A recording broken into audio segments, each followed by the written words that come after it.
Let's see what the papers are saying 2 days after Nigerians trooped out to the polls to decide who will govern them in the states as well as houses of assembly, although there were governorship election in 29 states. And I have two gentlemen in the studio, leadership and communication strategist, Dotun Ojon, one of our regulars, as well as social commentator, Shijibumi Adebi Bennett. Good morning, gentlemen. Happy Monday. Nice to see you and happy Monday. Let's begin with the Vanguard newspaper this morning. Sanwo-Olu, Makinde, others win as INEC halts polls in Rivers and has some multiple riders there. APC wins Lagos, Kwara, and PDP takes Ebonyi, Oyo, Enugu, Abia. And Plateau lawmaker dies after winning a re-election. You can find that on page 7. And UK worries, says military interfered with the election in Rivers. Okay, let's move from the Vanguard, let's go to the Guardian. The Guardian newspaper is next now, that says UK, PDP condemn military as INEC suspends Rivers polls. Okay, and it has a liner there, Sanwo-Olu Ikpeazu, Umahi Emmanuel, Ugwani Abdulrazak, Bagudu Makinde Abiodun win. That's governors in various states. Okay, from the Guardian, let's go to the Business Day. Business Day is our next and the last paper for this hour. Buhari targets quick win with gas flare commercialization program, and the EOI deadline for off-takers now March 15. Okay, those are some of the headlines this morning. Let's, one of the story that will interest you this morning certainly is the fallout from the governorship election. You know, is there any part of it that surprised any of you? Dotun, let me start with you. Okay, not really, except for the fact that I was expecting a tougher fight in Ogun between APC and APM, owing to the fact that there were a lot of last-minute organization meetings and here and there. I never knew that it's going to come out the way it did, because if you study the body language of the governor and the way he has been speaking in the past few weeks, I thought that he really had the base and he had the ground to actually win for an APM. The people are the ultimate, they have the power. So that's the only surprise for Lagos.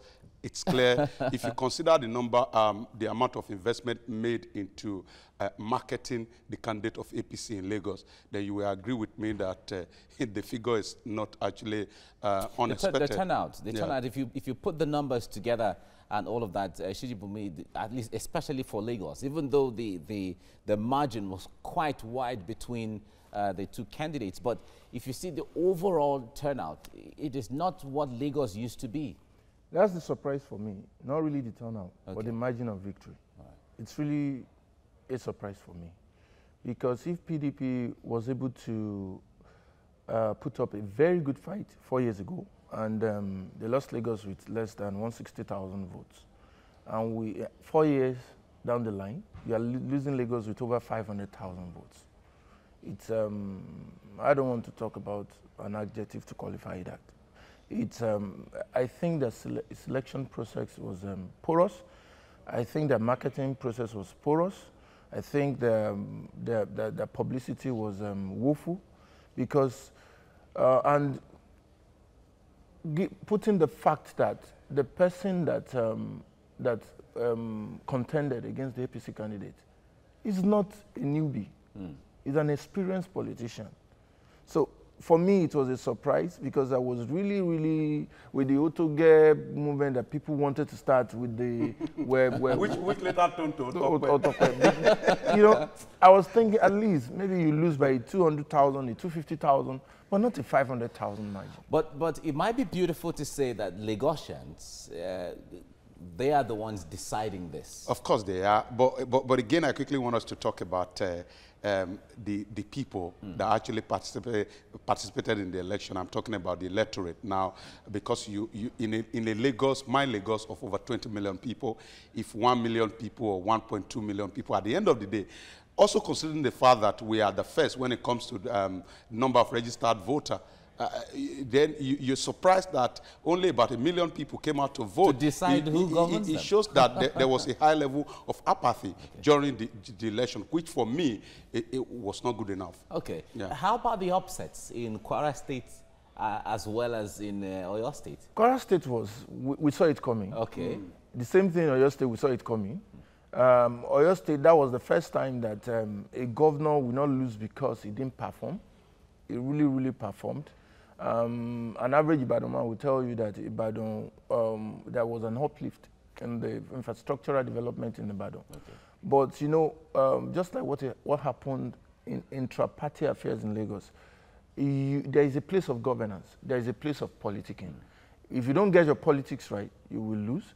If people perceive that you don't have respect for them, the people, then you will lose. It happened in Ekiti 4 years ago. That was the case of Oyo State. Oyo State. Okay, the people felt... and it was too late for the party to come in because they thought that the man was on top of the situation in Oyo State. By the time they saw the result from the presidential election and they wanted to do something... They were trying to even disassociate move away from even the governor. Yes. That, this is an independent candidate. But it was too late. Not, but it was really too late. All right, but are again, we expecting... We're still expecting more results to come in from different states. Are we expecting any upset? Upset, not necessarily, because really, if you look at what happened, taking the case of Oyo State as an example, the influence of civil servant was also very loud in the entire process. Because either we like it or not, if you have a state like Oyo State, the number of companies there, the public enterprises there, they are not too many. So you need to actually prioritize the welfare of your civil servant. And if you make mistake in this, then they're going to pay you back. All right, just briefly, on a sad note, what I'd like us to talk about is the plane crash, the Ethiopian airplane crash that happened over the weekend. About over 150 passengers were on board and about 6 crew, and all of them died. It's a very sad one. And it was recorded that about 33 citizens of 33 countries were on that plane, including Nigeria, that lost 2 persons, one envoy and another professor.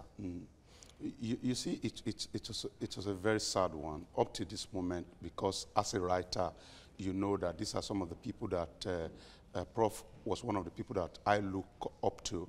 I like to read his piece and all that. So when it happened, it was really unbelievable. But again, what can we say than to actually expect the outcome of whatever investigation that's going to be launched, so that we'll be sure that it was not as a result of what we could have taken care of. It would have been an avoidable accident. So.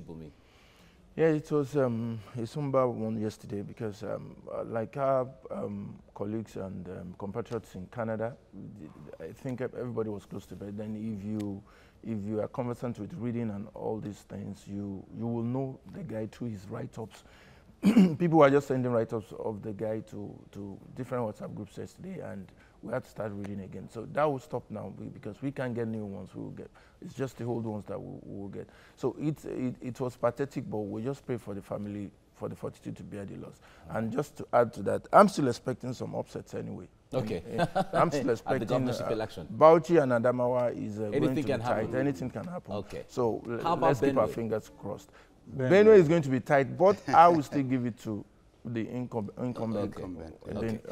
All right. Thank you very much, Dr. Ojon, for coming, and Shiji Bumi, thank you so much.